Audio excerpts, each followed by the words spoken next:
Yes. So that's a song called, I think, what's the name of this song? I think the song is called I Love You. Like I'm gonna lose you, honey. Like I'm gonna lose you. So people, right now we have on air Star Tina herself, live and direct on www.wayupradio.com. First of all, we wanna ask the people them, we wanna make the people them know who is Star Tina and where she's originally from. Well, I don't know if I want to be specific and say where I'm originally from, because I'll really be honest and say I'm from many places. I was originally born in Kingston. At the time, my mother was living in Wellington Town. Then she moved us out to the country area where I was also raised. And then at one point, I was living in the Tug Garrison area of Maxfield Avenue for briefly with my sister. Then I live in Corville Gardens, which was my filing location where everybody would know Martina originated from. Corville Gardens. That's where them would have said I originate from, because that's where everybody would say. So big up to Corville Gardens, Kingston, 20, Park, Washington Boulevard, Riverside, Colorado, big up every time. That's my surrounding where I was really developed in officially. Okay. So how did you come by this name, Star Tina? I want to tell you, to be honest, I was always called Martina. But after I started traveling, I come to New York, like I used to play on words. So I would be like Smartina, Startina, Spartina, Wartina. You know what I'm saying? And I discovered that Martina, when anyone would Google Martina or go on YouTube to see Martina, the first person who would come up would be Martina McBride or Martina Navratilova or one of those big Martinas. So I'm like, I have to make something fresh. So I just start using Startina, and most people just catch on to Startina and love it and just say, Startina the thing there. But I'm always going to keep Martina because that name was inherited and it's close to me. So I have to say Martina Startina at all times, but receiving Startina same as the additive. Okay. So let me ask, how long you been doing music as a career?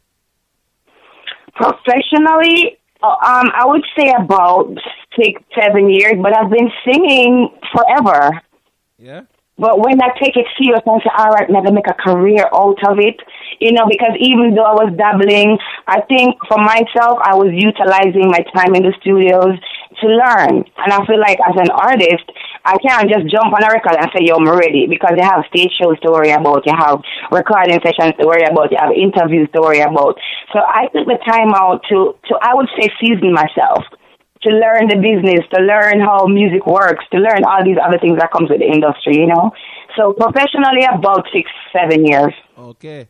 So who really influenced you into it, and who told you that, say, this is the thing that fits your personality, or this is your talent? Who really pushes this? It will go back to a lot of people also, because, you're going to be inspired by a lot of people growing up.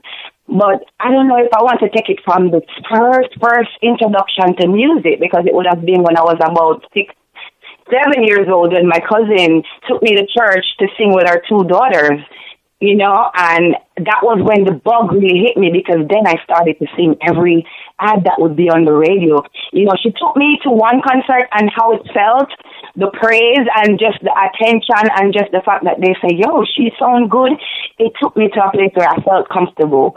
And from then, I always was just singing and practicing. So it continued when I was really a teenager, when I really got the first enough to start entering competitions, and I would enter Miss Extreme. But on the professional side, Mad Andrew was the person who took me in the first studio and said to me, yo, bro, let me tell you this, I know how the music run and you have it. Unicorn was the first producer who recorded me in Jamaica to know that, yo, she have it. So, I mean, there's quite a few people coming up along the way. I could name 1,000, but if I want to say introduction, it started from family, in terms of the bug. See. So, Mad Andrew, you still have the friendship with Mad Andrew? Honestly, we haven't been communicating like we would initially, because things and time change. People do what they do. I honestly haven't communicated with him in a while. But is a you tell me, no, I won't have to worry, because if we see back each other, it's going to just come like a long time, because the friendship was so genuine and the friendship was neutral. No additive, no preservative. It was just a youth with sister, and I rate him as a writer because he was the first person who said, put a pen to a paper and write a song. I never thought I could write. I would always do do-overs and sing other little songs until he said, listen to me, write a song. And I try until I come up with a little full song when we think say I eat that time. But it was just a song, and it made me know that, you have skills, you can write also.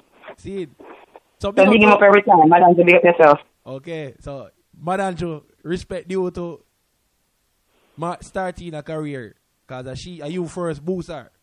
So. Yeah, man, big up Unicorn because he brought me to Unicorn and say, yo, Unicorn, record that girl that start catch your bad. And Unicorn just there doing like a producing thing. You don't know the little young something going on in Jamaica when you just start out and it don't matter how you record, but you just want to record. Yeah. That was it. I will record the first thing. Nothing came of it big, but it was what made me know that, listen to me, man, you have it and you should go out there. And it grew, from then I was working with Idonia back then.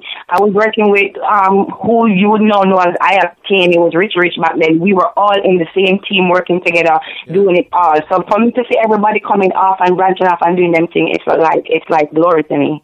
So how is the network between you and Idonia and IFT? Because we have seen where you and these artists has collaborated before.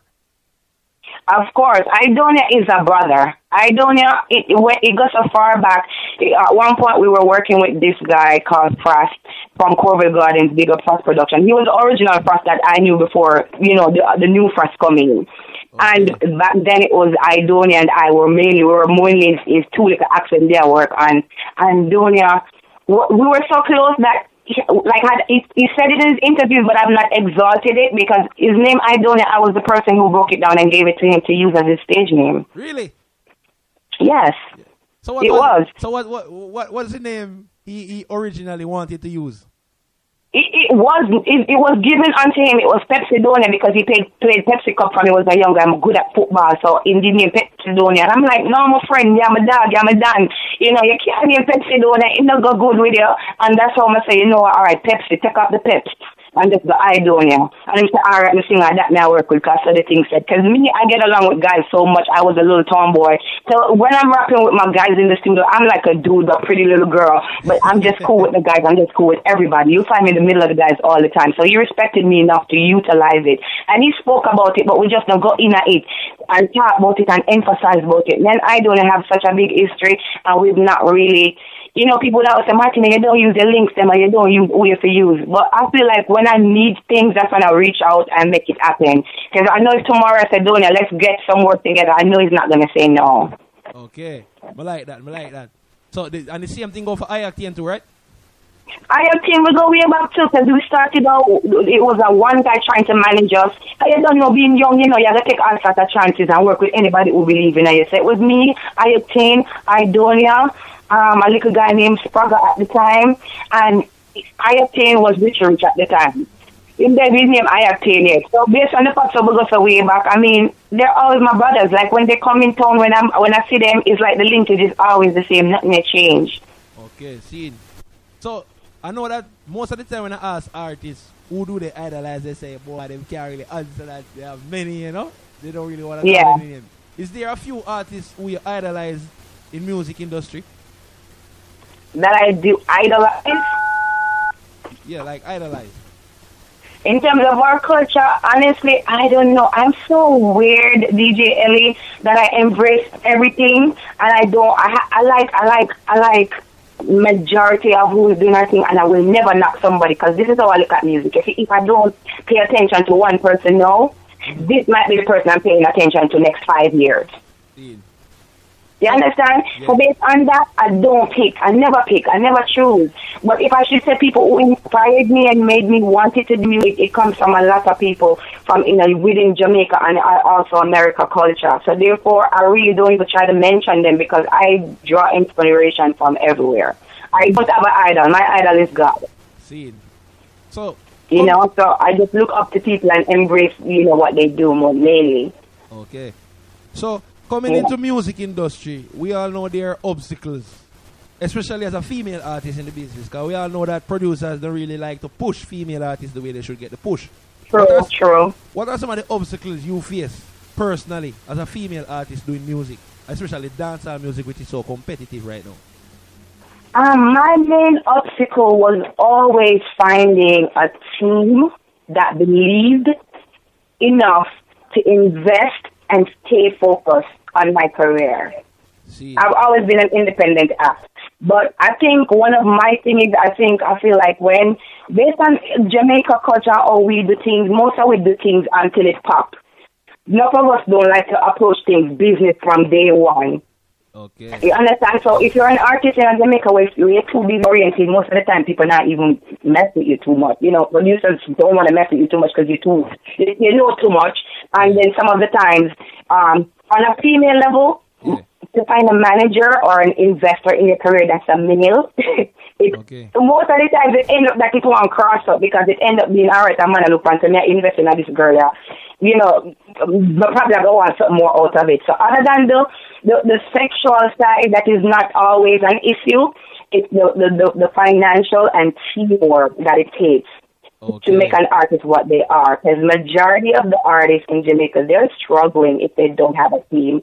And their career end up going nowhere because they don't have a team. And I highly believe it takes a team to achieve that. Until I get a real team, I'm not going to go full force how I should. Because I feel like it's always about a team. And now I'm in the process of building my own team. So it feels great to know that you can do stuff like that because you're learning how the business works and apply. See. So what would you consider your biggest break so far in music? My biggest what? Break so far in music. Break. I don't see everybody always talk about it. It's anger management rhythm with Beanie Man. Because everyone always say, Martina, that's the song where everybody I don't know say you do. I honestly feel like it's probably the song on Istanbul, You Make Me Fall. But I think it's really the song on anger management because it had a rougher edge to it. Okay. So yeah, and Jamaica people like roughness, you know what I'm saying? Yeah. So how would you describe your music to the public who have never seen you before or listened to your music? How would you describe your music? I always give three genres because I don't like to be boxed. Because I feel like as a singer, you get an opportunity to be anything you want to be. And then I also have the versatility to be a DJ. So, I know, I think it's weird. I don't think I want to answer that because it's touching. Yeah. So, all right. So what would you say that makes you different from other artists out there? Because a lot of artists singing, a lot of artists doing this and that. What makes you different from them? I think what makes me unique, and I don't know if it's the same for everybody, but I am totally honest in my craft. I'm honest to the music. I'm honest to what I do. I try not to open my mouth and sing anything that is fake. You know, about a certain lifestyle. I try my best not to do that because at the end of the day, I think music is a type of gift where it comes from an honest, genuine place. And people only receive it when they really feel it. You know what I'm saying? They really receive it when they really feel it. So I think what differentiates me is the genuine approach to doing music. And when I really open my mouth, it's coming from a deep deal. Okay. I wouldn't look on it from the fact that, oh, my body right and I look better. I don't decide music from that. And I'm very passionate about it. And I want, when I open my mouth to say anything, it's coming from a genuine place. It's not me fabricating the oldies and the cars and the fabulous things if I really don't have it. I can want it in a song, but I won't say I have it if I don't. Okay. So in a sense, you're a realist. So that means, in a sense, you're a realist. That anything that you sing, yes, is very. real. I'm a very realistic individual. Very. Okay. So I heard you mention that the big break regarding your music that you sing is the song that you sing on anger management. Currently, yeah, that would have been on the music side. Yeah. Now, what put me on the forefront now would have been my acting career took up. Yes, let's talk about that now because. And I wouldn't say I took it up because I have been dabbling for a minute also. Yeah, because we hear that you act in movies such as Bashment, which was filmed in New York, this big Jamaican movie called Bashment. And prior to Bashment, I don't know how much people will remember, but there was a little, it was like 7 episodes on TV and TV that was being aired called Teenagers. That was my first break in TV and in acting and being, a part of anything, Ginger Night. he had it in theaters and little theater everywhere, and then he put it on CVM. It never got picked up because it was an independent approach, and it never got picked up, but it was a good look for Jamaica and how we were approaching reality. So who produced that? Huh? Who produced that film? Teenagers. Ginger Night. It was Ginger Night. Okay. Uh-huh. So, how did you get to discover this talent of acting as well? I listen to me, and that's why I love life. When you have genuine people, sometimes the opportunity presents itself. I have a friend. Her name is Shirley. She's an older person. We always speak. So she had the gig to go do stage. So me just being nosy, I had no interest whatsoever because I felt that was the hardest thing for you to stand on a stage and do a whole scene and people laughing and you not laugh. I would break out. So I was so fascinated by it. So I went there with her for the first time. I would help her with her read-overs, her script, just to help her to do things. So just being there, yeah. They started noticing me, and I started helping. I would do little things here. So I was like, you know what? I'm going to put this thing on TV, and we're definitely going to need a younger version to play a teenager on TV. It's not like we can fake it on stage. So I think that it would have been a good idea if I used you because I see that you're ready and I see that you can do it. And I'm like, me? And he's like, yes, you. So he gave me my first script. Jen handed me my first script, and I went home and I studied and I did what I had to do. And I came and I did what I have to do. And that's how, I was discovered in regards to my acting side. That's how I discovered my acting bug exists. Okay. Because I never knew it was there, honestly. So I've always been comedic and tricky and people laugh. But, I never thought it was something I could do as a career, really. I never focused on it because, my music empowered me and was everything. Oh, so it's a spur of the moment thing. It's a sneak out talent. It's a talent that came out, and that makes me. That's why I don't want to limit myself because no, I don't know. Sky's the limit. You never can tell. I think when you're blessed with a gift, there's no limit to what you're capable of doing. And this is why I will not sit here and tell you what my plans is for 10 years from now because I don't know. That's true. So, the movie Bashment. How did you end up get a role in that movie? I want to tell you, all right, listen to this. Noah, DJ Noah that I recorded, like I'm going to lose you for. See. He played Sun in this movie. Yeah. Right? Mm-hmm. So he called me one day and said, Martina, listen to me. You didn't fire him and say, yeah. He said, yo, I'm going to move with it, but a girl's supposed to do a scene and we can't find her. I don't know what going. You think you can make it come over here? So I said, where you are? I said, I'm there in Brooklyn. I said, all right, I'm coming to Brooklyn now. I run over to Brooklyn. I was on set. So the guy, he's like, I know your artist, the guy. That's Michael Sachs. I met Michael Sachs officially. T9 and Michael Sachs was directing Bashment of Work in the Road at the time. And I met them that day. And that day, I never did anything, but I sat in on set and I watched their scenes that they had to shoot. The next day was going to be the scene for the girl that they had to do, which was the Patrice scene that I played. So I got the script that night, and I went home, studied, and I came back the next day and I shot that scene. But Noah was the one who introduced me and brought me in on this. At least Noah went to another friend, which was Buggy, and Buggy called me, and it was one link, because, it links. Yeah. So one link makes to another link, and that's how I got that gig for Bashment. And since then, me and Michael Fox stayed in touch, and it just, it was automatic for him to link me up for this new project that he was doing. Okay, so what's the role that you play in that movie? So people could actually YouTube it and see you? Fork in the Road. I played a crazy girl called Patrice. Patrice, in the movie called Walk in the Road? Bashment, A Fork in the Road. Okay. So, so regarding the movie scenes, do you have any movie in the future to do or any plans? Well, honestly, thank God I've been getting a lot of reviews and peeping out and monies in regards to a couple of these new films that's on your forefront right now. I don't want to say too much because normally never say too much without officially knowing. And I should imagine if and when, our directors get their things together in regards to, this movie that we did.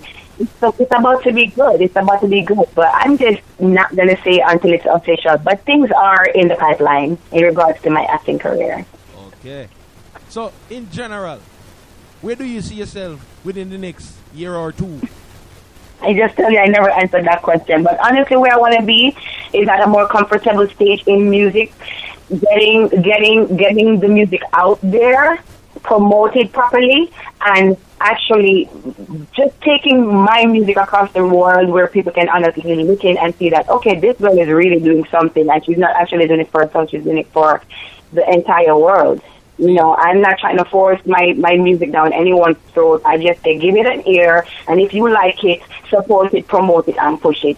That's all you have to do, and I'll just do what I have to do and carry the torch of always presenting and providing good music for everyone. Okay. So, do you have any upcoming events for this year? Well, officially booked right now is a show in New York right now. It's in Queens. Called Full Clip. It's Mad Cobra, Ghost, myself, and a couple other people on it. It's going to be on the 21st of this month. See. That is officially booked. Yeah, so it's going to load. Hear that, it's going to be live. It's going to be live because you know what happened? As a female, it has always been my trait to find myself in the middle of younger men all the time. And it makes me so motivated to just be like, yes, I have to stand up against all these men and show myself and just stand up and be remembered as an artist. So it promotes me to be better, and I love it. Okay. So people, you hear that? May 21st in Queens, New York. All the New Yorkers listening right now. Martina will be alongside Ghost, Mad Cobra, and others. Many more. And many more. You know what I mean? It should be loud. So where is this venue? Straight. The venue, because we know Queens is a big area, so we want to know. It's going to be in Amazura nightclub. Amazura nightclub, May 21st. Yeah. I think I might end up going. 21st. It's Baya show.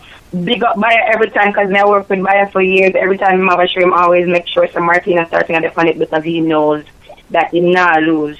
You know, so I'm always buying ticket off for Martina starting because I'm not lose. True. You go so man. So currently, are you signed to any major label?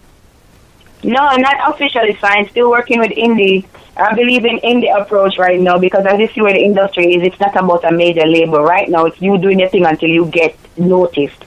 So that's just where I'm at right now, working with different producers. Big up to everyone who I'm working with right now. We'll just do that project with, Noah Power and LMR. Big up Jet Set. Big up all these other people I'm working with right now. Basically, I'm just putting in the work and getting it. Fizzy Inc. Records just, about to put out their first project, and I'm on that.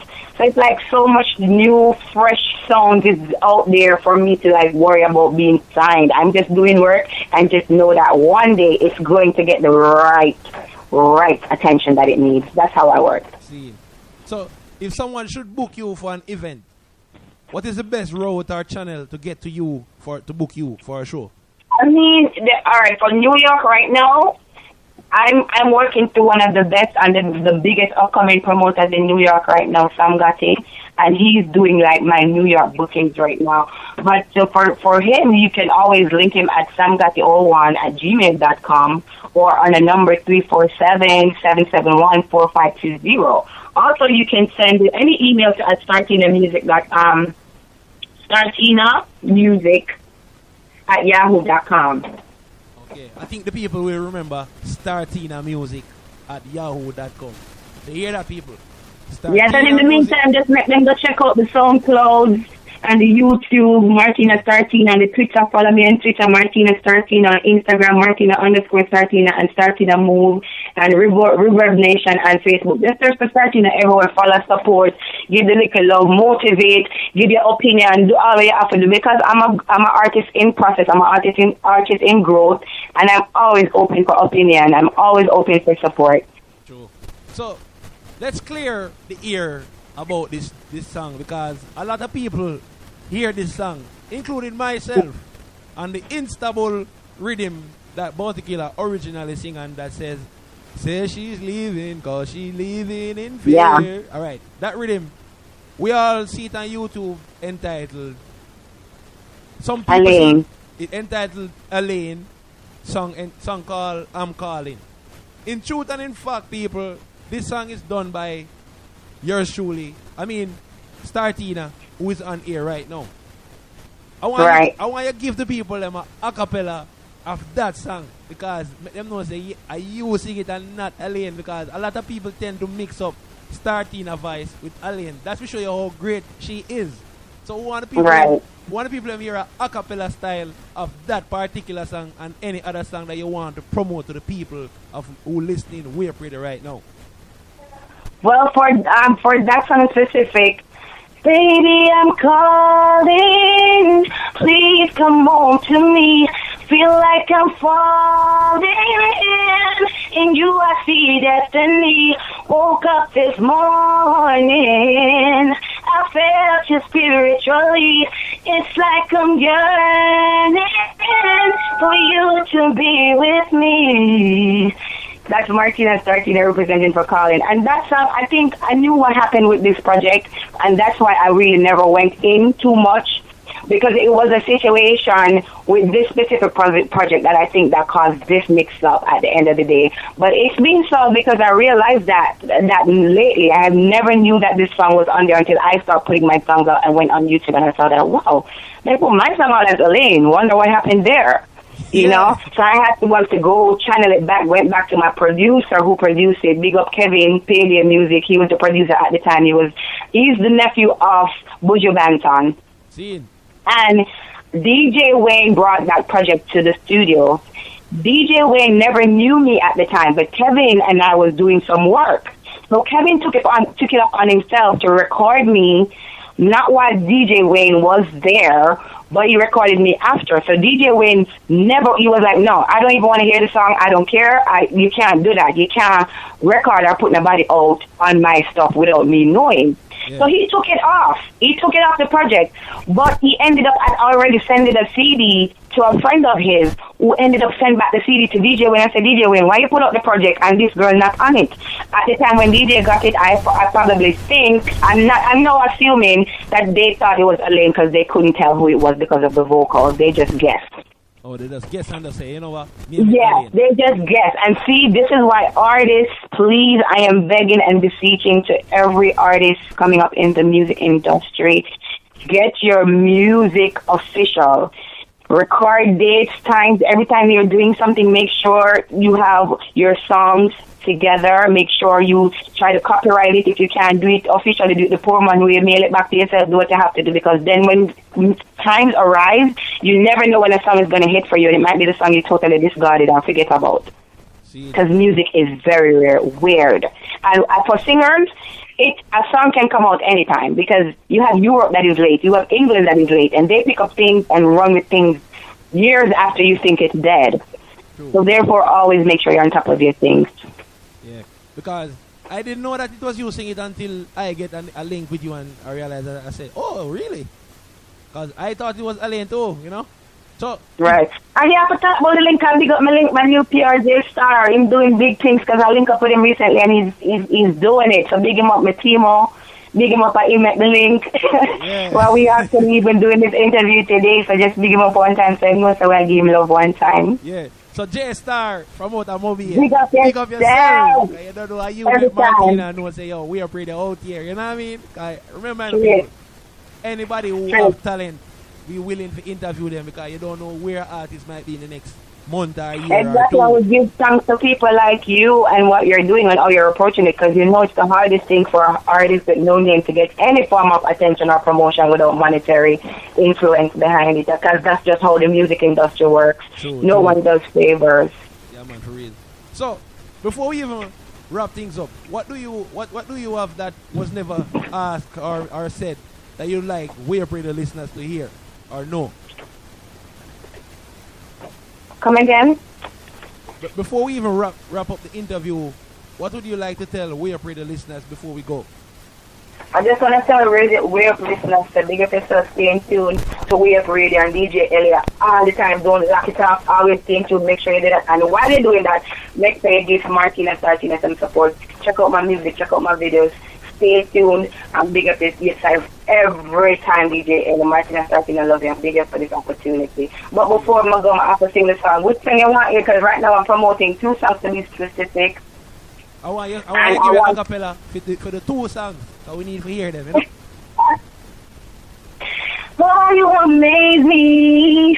Can I be a lady? You better give me some of your love. Now by the time it just let it be. See, all I need is your attention. And I give you my affection. All I want is some of your love. And I promise, boy, I won't judge.